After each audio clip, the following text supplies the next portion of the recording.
Hello everyone, welcome to Anime No Mi, and thank you for joining us for another One Piece video. Early leaks for One Piece Chapter 1083 have just come out and have brought some important revelations about what happened in Mari Joie. So today's video, we're going to talk about the information that we have so far about Chapter 1083 of One Piece, which is titled The Truth of the Day. Now, as we love to remind our ever-faithful audience, please keep in mind that these are just leaks and early ones at that. So when the official comes out, things might be stated in a different way, they may be translated in a different way, or even be in a different order when they come out in the official. So make sure you stay tuned to the channel so we can bring you the most up-to-date information about what is going on in this final saga of One Piece. But before we dive into the video, if you're new to the channel, or even if you've watched a bunch of our videos, we'd be absolutely honored if you'd leave us a like, and even subscribe, and maybe leave us a comment letting us know what you thought of the video. It really helps us out, especially with that old YouTube algorithm, and it keeps motivating us to make more content. And if you'd like to help out the channel in a bigger way, consider sharing this video or another one of your favorites with a friend. Well, without further ado, let's get into the video. So, my friends, the chapter cover starts with Doflamingo, and it's not known exactly if this cover has any relation to an event that occurred in the chapter, or if it's just a random one about this remarkable character. But the chapter starts with the same events that happened in chapter 1082, just as it ended. We can see Sabo telling what he witnessed in Mari Joie during his attack in search of being able to rescue one of his companions, Bartholomew Kuma. Sabo begins telling Monkey D. Dragon and Emporio Ivankov what happened that day, starting the story from the moment that the 8 kingdoms that were against the proposed decisions by the world government, and then we head into a flashback. These 8 kingdoms were against what the world government wanted to do because what they were planning on for the Lelouch Kingdom, a kingdom in which the world government was going to destroy using an extremely powerful tool that was able to make that kingdom disappear off the face of the planet. So for this reason, these 8 kingdoms were refusing to pay taxes to the world government, and it's for this reason the world government decides to send the Holy Knights to them to deal with these 8 leaders of the kingdoms because they were considered to be rebelling. It is next mentioned that the number of Holy Knights is 9, and these are mysterious characters that serve the world government, being extremely powerful and skilled, and obey only the orders of the Gorosei as long as their ideas are the same, and they also get something in return. Now, to be honest, this is the first time anyone has heard of these 9 Holy Knights, and we don't even know if they're going to appear in this chapter, but apparently they will have a big role within the story in the future, being a hindrance to the revolutionaries and possibly even the Straw Hats. But in the chapter,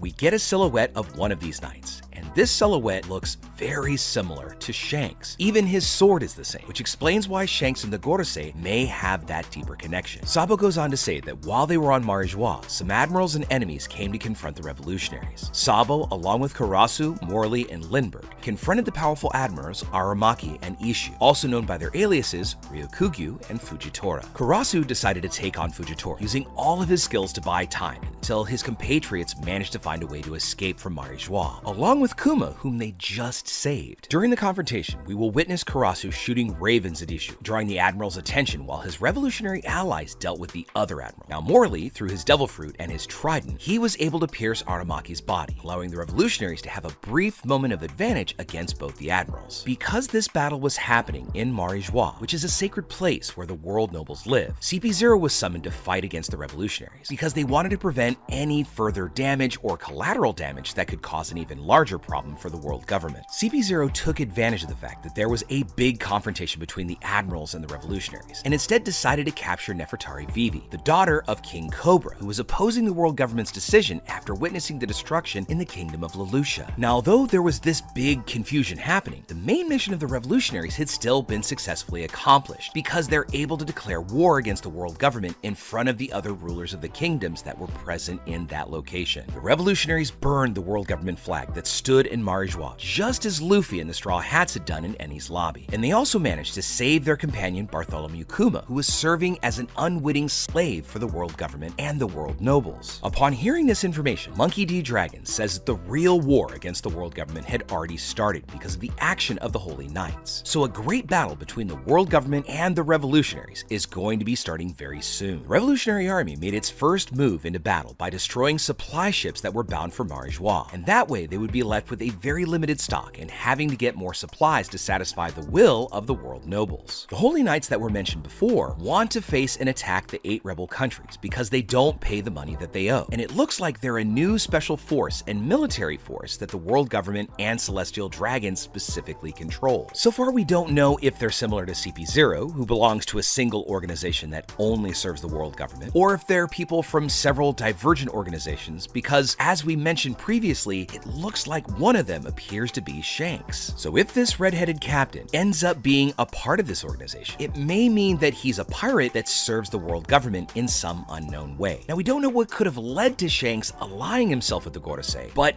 it's gotta be revealed later and will give us a lot more information about what Shanks has been planning behind the scenes. There's also the possibility that this silhouette is not in fact Shanks at all, but someone very similar to him, like a brother or a cousin. Because as we know, Shanks possibly belongs to a family of world nobles. Now, we know absolutely nothing about his family, and this opens up the possibility that Shanks has some kind of sibling or relative that is a part of the Holy Knights. Finally, Dragon then says that when the Holy Knights move from here, the real battle begins, hinting that the Holy Knights are going to start moving very soon to try and destroy the 8 kingdoms, and that's exactly what the Revolutionary Army wants. With the strongest military that the world government has, if they leave Marijois, this opens up the possibility that the revolutionaries could attack the land of the gods, causing that long-awaited downfall of the world nobles and the world government. Towards the end of the chapter, we see a newspaper clipping, which the news about the corpse of King Nefertari Cobra, the king of the kingdom of Alabasta, is presented. Next to this image of the king, we have the one accused of taking his life, the revolutionary known as Sabo, who is of course Dragon's right-hand man in the Revolutionary Army. We next get another little flashback where we see just before King Cobra goes to the Gorosei where he lost his life, he asked his loyal servants Pil and Shaka to look after his daughter Princess Vivi. This means that we're likely to see these two characters later in the story who are in search of Vivi, who of course is temporarily safe along with Wapol, and they're on their way to Egghead Island to meet up with the Straw Hats. And this, my friends, is how our early leaks of the chapter ends. And a lot of information about what happened in Marijois has finally been revealed to us, bringing the truth behind what actually happened to King Cobra and what new enemies will end up facing the Revolutionary Army. With these new Holy Knights appear, it's going to make the story even more interesting, and they could be much larger obstacles, not only for the Revolutionary Army, but of course for pirates like the Yonko. And although we don't necessarily know the strength of these 9 knights, we've got to assume that they have to be able to defeat a Yonko, which is going to make immediate enemies of the Straw Hats in the future, and even other Yonko that are going to try and confront the world government. But just as like Oda loves to do to us, because we don't know the identity of these saints, we're left with more questions than we have answers, because there is that great possibility that one of them could very well be the Yonko Shanks. So it remains to us faithful readers is for us to wait for the next chapters to have better information about who these knights are, who they're going to replace, whether they're replacing the SSG, because the SSG is currently being destroyed by CP0 and the Marines that are on approach to Egghead Island. So these Holy Knights will definitely be that final military force of the world government. And it may even be that they are the ones that truly are responsible for keeping the world government standing and preventing powerful enemies from ever coming to stop them from ruling the world of One Piece. So with all that said, my friends,